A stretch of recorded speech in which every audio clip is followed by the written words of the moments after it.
Minnesota Governor Tim Walz quits 2026 race amid fraud scandal. In early January, Minnesota Governor Tim Walz shocked the state by announcing he will not run for a third term, ending his 2026 gubernatorial campaign just 18 months after being tapped as the Democratic vice presidential nominee. Walz had been pursuing an unprecedented third consecutive term, but growing scrutiny over massive pandemic-era fraud schemes in Minnesota forced him to reconsider. Although he is not personally accused, the scandals have dominated state politics and cast a shadow over his leadership. Walz's rise to national prominence began in the summer of 2024 when Democratic President Joe Biden's faltering campaign created a vacuum.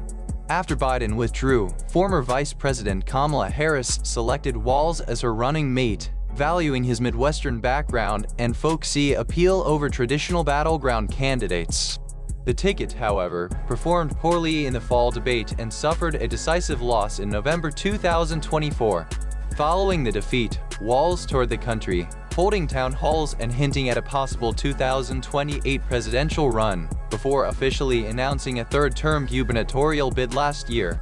The spotlight shifted back to Minnesota when a series of multi-million-dollar fraud schemes tied to pandemic relief programs resurfaced. Federal prosecutors in 2022 described the case as the nation's largest pandemic fraud effort, involving a welfare initiative that distributed meals to children. Republicans have long accused the state of sluggish action and inadequate oversight, a criticism that intensified after President Donald Trump publicly attacked Walz, even using a derogatory slur on social media.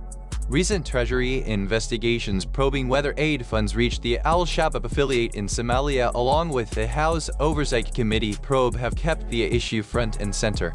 In his withdrawal statement, Walz condemned the organized criminal networks exploiting Minnesotans and warned that partisan actors are using the crisis for political gain.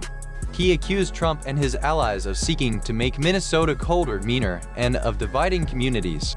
Emphasizing his responsibility, Walz said he cannot devote the energy a campaign demands while the state battles fraud, and therefore he will step aside to focus on governance. State Rep. Tom Emmer, a leading Republican, summed up the reaction with a terse "good riddance."